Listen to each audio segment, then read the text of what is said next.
Let's have a closer look at the new Alpine A424 Beta LMDh Hypercar. The first tests are completed and we have some detailed shots to analyze. First of all, Alpine chose to run a LMDh car, which is a much cheaper option than a LMH car. Check out my other videos for more details on the different categories. So if you choose to use a LMDh car, you can choose one of 4 chassis manufacturers. Dallara works for BMW and Chevrolet, Ligier for Lamborghini, Multimatic for Porsche, and Orica for Acura. Alpine chose Orica as well, and so it's no surprise that Acura and Alpine look pretty similar. Both use Orica's successful LMP2 chassis. Bosch hybrid system, Williams battery, and extra gearbox are the same for all LMDh cars. Engine and bodywork design are up to each manufacturer. And here Alpine cooperates with Megachrome and they used their V634 engine, which is the 3.4 liter V6 single turbo engine, which is used in F2 cars. It is modified for the LMDh car, but all in all this whole Alpine LMDh project is a relatively cheap one from a business perspective. They have a well-proven long-existing chassis, put in a well-proven long-existing engine, and everything that's left to design is a bodywork. And of course to make everything work together. And here Alpine declared that it was quite some work to find a compromise between aerodynamics and design. And we can see that around the car. Additionally, the budget cap in F1 allowed for some free capacities in Alpine's F1 division, which helped their hypercar project. So let's start at the front. The nose section is very similar to the Acura with the large ramp above the front suspension. The laser headlights are positioned pretty high to have space underneath for brake cooling and dive planes. We can see a large curved splitter and a teeth-shaped crash box which might cover extended splitter mountings. There's a center inlet and 2 smaller inlets, probably for headlight cooling.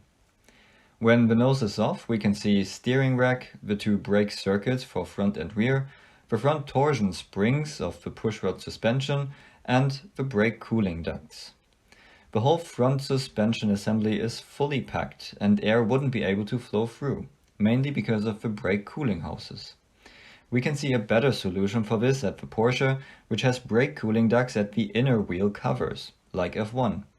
This allows much more space in the front suspension area and air can flow through, but also allows to have a front wing. On the nose we can see a pitot tube and the same little inlet as on the Acura. Behind the front wheels, we can see how the inner bodywork pushes the front diffuser air outboard. We can also see the cooling inlet, and that is a difference to the Acura. The Acura gets its cooling air from above and below. The Alpine takes it only from below the bodywork. Also, the Acura has the typical front blade design. The Alpine has a closed upper bodywork. We can also see all these location blocks all around to fit bodywork in the right place. In this picture we can see how the upper bodywork connects to the radiator duct. We can see that the radiator doesn't exactly fit into its frame and they currently have a board with fans laying on top of the radiator net, which would possibly be removed for driving. Right next to the doors the Alpine has cooling louvers to additionally eject hot air. Difference is just that the Acura keeps them closer to the center, so they pass along the inner side of the rear wheel arch, and the Alpine directly points them at the rear brake cooling duct. For any inlet around the car, you always want the cleanest possible air for maximum efficiency.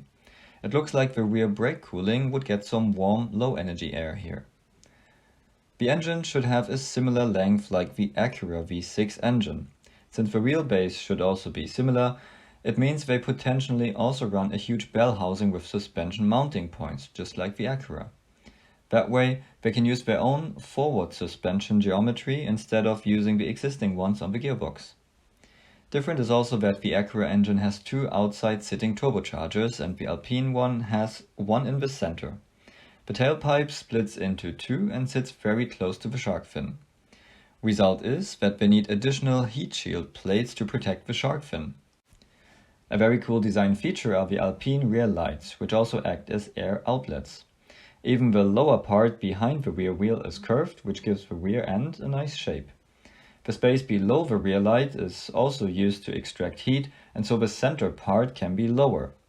Additionally, they use a wing element to support the large 2-element rear wing. So all in all, we can say that the Alpine A424 Beta is a very good example of a nice looking hypercar that doesn't cost too much. They use the LMDh category, choose an experienced chassis manufacturer, and use an existing engine, coupled with their own bodywork.